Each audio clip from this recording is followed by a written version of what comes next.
Story 13. God's Covenant with Israel. After God led the Israelites through the Red Sea, He led them through the wilderness to a mountain called Sinai. This was the same mountain where Moses had seen the burning bush.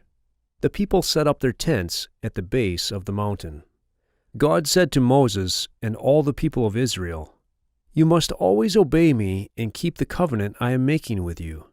If you do this, you will be my prized possession, a kingdom of priests, and a holy nation." For 3 days, the people made themselves ready for God to come near to them. Then God came down to the top of Mount Sinai. When He came, there was thunder, lightning, smoke, and sounds of loud trumpets. Then Moses went by himself up the mountain. Then God made a covenant with the people. He said, "I am Yahweh, your God.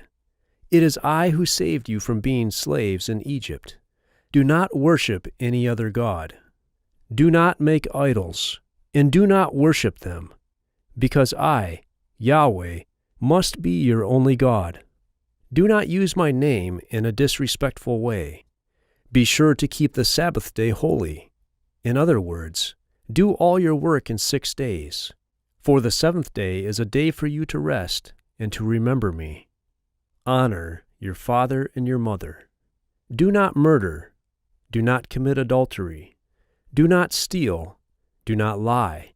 Do not desire to have your neighbor's wife, his house, or anything that belongs to him." Then God wrote these 10 commandments on 2 stone tablets and gave them to Moses. God also gave the people many other laws and rules to follow. God promised to bless the people and protect them if they obeyed these laws, but He said He would punish them if they did not obey them. God also told the Israelites to make a large tent, the tent of meeting.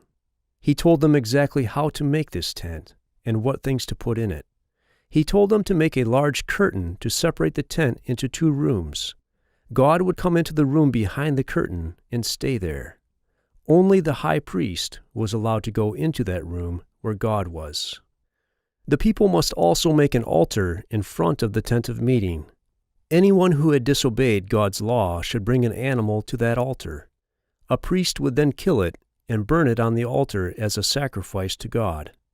God said that the animal's blood would cover that person's sin. In this way, God would not see that sin any longer. That person would become clean in God's sight. God chose Moses' brother Aaron and Aaron's descendants to be his priests. The people all agreed to obey the laws that God had given them. They agreed to belong to God alone and to worship only Him. For many days, Moses remained on top of Mount Sinai.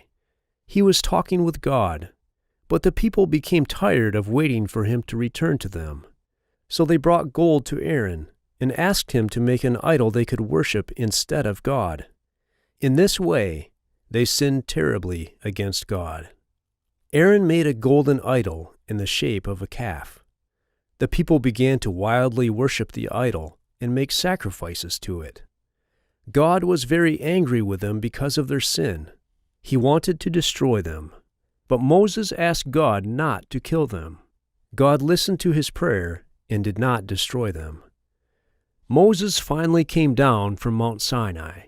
He was carrying the 2 stone tablets on which God had written the 10 commandments. Then he saw the idol.